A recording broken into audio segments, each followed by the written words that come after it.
Parents بھی اپنے بچوں کو موقع دیں کہ کچھ کام کریں نکل کے. اس کے یہ صرف ان کو رٹے پہ لگا دینا کہ بھئی تم نے کلاس میں فرسٹ آنا ہے، اس کے علاوہ کوئی اور ان کے پاس زندگی کا مقصد نہ ہو. تعلیم بہت امپورٹنٹ ہے، لیکن اس کے ساتھ زندگی میں بے شمار اور کام ہوتے ہیں. بچوں کو موقع دینا چاہیے. جو بھی ان کی کور سکل ہے وہ تو اپنی جگہ پہ سی ہے، لیکن اس کے علاوہ they should be going much beyond that. کہ سوائے وہ پے پیکیج کا سوچ رہے ہوں یا گاڑی یا پلاٹ کا سوچ رہے ہوں، they should be able to think in bigger terms. السلام علیکم، میں ہوں امتیاز رستگار. آج کی گفتگو میں جو بہت امپورٹنٹ چیزیں ہیں وہ ہے ایک لیڈر کی کوالٹیز. اور لیڈر کی کوالٹیز بے شمار گنوائی جاتی ہیں، یعنی کریکٹر میں بڑا اسٹرانگ ہونا چاہیے، اس میں کرسما ہونا چاہیے، وہ اسٹیٹس کو بریک کرنے والا ہونا چاہیے. He should be a change agent also, اس کو جیسی چینجز آتی ہیں اس میں وہ ایڈجسٹ کر سکتا ہو، ویژنری ہو، اسٹریٹجسٹ ہو، فیئرلیس ہو، پریگمیٹک ہو. اس قسم کی بہت سی کوالٹیز ہیں. اور ہم دیکھتے ہیں کہ جو جیسے میں آگے آپ کے ساتھ اس پہ گفتگو کروں گا جا کے، کہ بہت سے ایسے لیڈرز ہیں جو اس کو جن میں یہ کوالٹیز پائی جاتی ہیں. تو اس پہ آگے بڑھنے سے پہلے میں آپ کو ایک مثال دینا چاہتا ہوں اللہ تعالیٰ کی ایک اور مخلوق کی. اس میں دو قسم کی نسلیں پائی جاتی ہیں، اور یہ ہے مرغی، پولٹری، چکن جیسے کہتے ہیں. اس میں ایک تو وہ چکن ہوتا ہے جو کہ جدید پولٹری فارم میں آپ کو آتے ہیں، اور آج کل آپ اکثر جو بھی چکن لے کے کھاتے ہیں وہ پولٹری فارم کا ہوتا ہے. یہاں یہ جو پولٹری فارم کی مرغیاں، ان کو ایک خاص مشن کے لیے تیار کیا جاتا ہے. ان کا مشن یا تو انڈے دینا ہوتا ہے یا گوشت کے لیے تیار ہونا ہوتا ہے، اور اس مشن کی تکمیل کے بعد ان مرغیوں کو ذبح کر دیا جاتا ہے. کامیاب مشن کی آؤٹ پٹ کے لیے فارمی مرغی کو کوئی تگ و دو نہیں کرنی پڑتی. بیماری سے حفاظت، خوراک اور پانی اور ٹیمپریچر کا کنٹرول، یہ سب چیزیں اس کو جو مینجمنٹ ہے وہ مہیا کر دیتی ہے. اچھا، اگر خدا نخواستہ اس کو وہ والی چیزیں نہ ملیں، اس کا مشن پورا نہیں ہوتا، اور اس مشن کا جو ذمہ ہے وہ مرغی پہ نہیں ہوتا، وہ ادارے پہ ہوتا ہے، یا جو پولٹری فارم کی مینجمنٹ ہے کہ انہوں نے اس کو وہ ساری چیزیں مہیا نہیں، اگر دیتی ہے تو وہ کر دیتی. فارم کی مرغی کو اپنے مشن کے علاوہ کسی اور کام کا ادراک نہیں ہوتا. اس میں نہ تو بیماری سے حفاظت کے لیے کوئی ریزسٹنس ہوتا ہے، نہ بلی کتے سے اڑ کر جان بچا سکتی ہے، نہ ہی اپنے لیے خوراک تلاش کر سکتی ہے، اور یہاں تک کہ یہ اپنی نسل بھی خود نہیں بڑھا سکتی. اس کی نسل بڑھانے کے لیے اس کے جسم میں اور مختلف ایسی خوبیاں پیدا کرنے کے لیے جس کے ساتھ اس کی قوت مدافعت میں اضافہ ہو، یا گوشت میں اضافہ ہو، یا اس کے انڈے دینے کی صلاحیت میں اضافہ ہو، تو اس کے لیے جو ڈی این اے ہے وہ دیسی مرغی کا استعمال ہوتا ہے. اس کے برعکس ایک اور پرندہ ہے جیسے ہم دیسی مرغی کہتے ہیں. دیسی مرغی اپنی ہی جان میں ایک ادارہ ہے. اس کی جو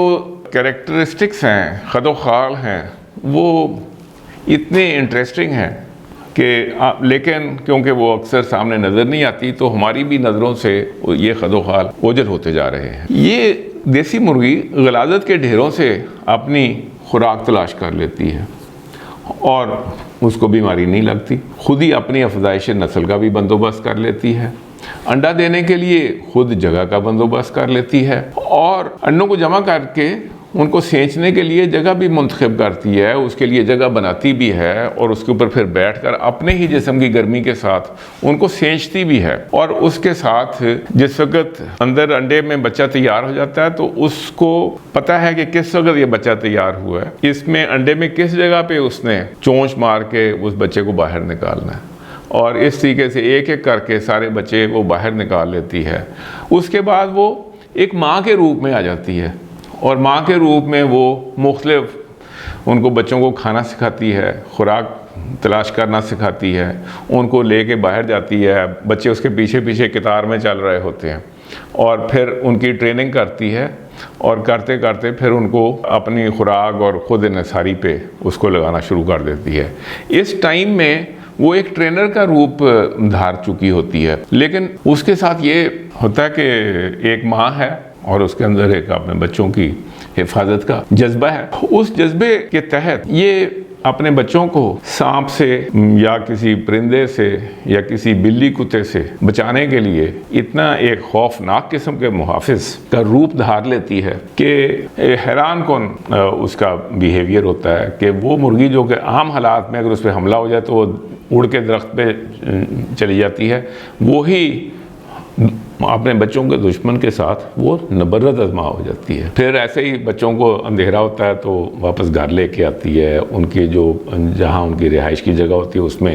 رکھتی ہے۔ یہ ساری چیزیں جو ہیں وہ اپنی ہی ذات میں ایک ادارہ ہے اور جو کہ اپنی مدد آپ کے اصول کے تحت زندگی گزارتی ہے۔ اس کو پولٹری فارم والی مرغیوں کی مراعات، تحفظات، خوراک اور بندشوں کی ضرورت نہیں ہوتی۔ دیسی مرغی کی افزائش نسل کے لیے انڈے بھی دیسی مرغی کے ہی درکار ہوتے ہیں اور یہ انڈے پولٹری فارم کی مرغیوں سے دستیاب نہیں ہو سکتے۔ اگر آپ یہ ویڈیو انجوائے کر رہے ہیں تو لائک اور سبسکرائب کا بٹن ضرور دبائیں اور دیکھنے کے بعد اپنے کمنٹس ضرور لکھیں تاکہ اس ٹاپک پر مزید بتایا جا سکے۔ اسی طرح قومی اور کاروباری لیڈر کسی سٹرکچرڈ فضا میں دستیاب نہیں ہوتے۔ تو یہ صرف میں نے مثال آپ کو اس لیے دی ہے کہ جو قومی لیول کے لیڈر کی کسی خاص ادارے کے اندر پرورش نہیں ہوتی، قدرت اس کو ایک اپنی ایک مل میں سے گزار کے لے کے آتی ہے اور جس کے ساتھ وہ اس میں یہ ساری کوالٹیز بھی پیدا ہوتی ہیں، تجربہ بھی پیدا ہوتا ہے، بیک گراؤنڈ بھی پیدا ہوتی ہے اور فور سائٹ بھی پیدا ہوتی ہے۔ اب اس قسم کے لیڈر نہ تو آپ کی یونیورسٹیاں پیدا کر سکتی ہیں جہاں پہ ہم صرف جی پی اے کے چکر میں پڑے ہوئے ہیں، ملازمتوں کے چکر میں پڑے ہوئے ہیں، نہ آپ کے باقی ایسے ادارے کر سکتے ہیں۔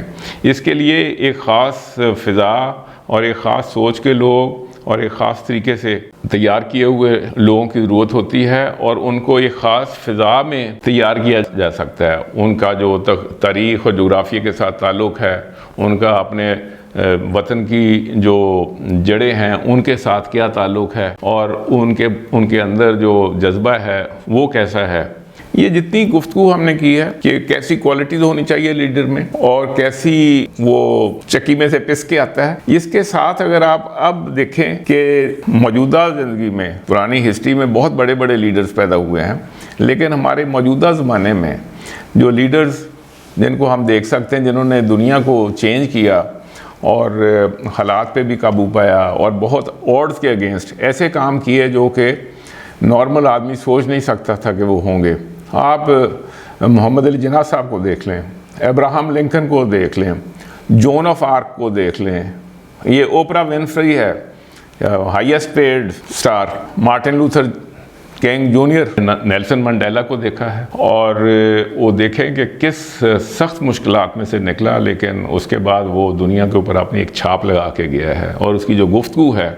وہ کتنی مختلف ہے باقی لوگوں سے۔ پھر اسٹیو جابز، یہ دنیا چینج کر کے گئے ہیں، لیکن جب آپ ان کی زندگی دیکھیں گے تو یہ کوئی کمفرٹیبل زندگی میں سے نہیں گزر کے آئے۔ یہ لوگ باقاعدہ ایک خاص مل میں سے اور بڑی تکلیف دہ مل میں سے گزر کے آتے ہیں، پھر یہ لیڈر بنتے ہیں۔ تو ہمارے جو ادارے ہیں اس کے اندر ہمیں ضرورت ہے کہ ایسے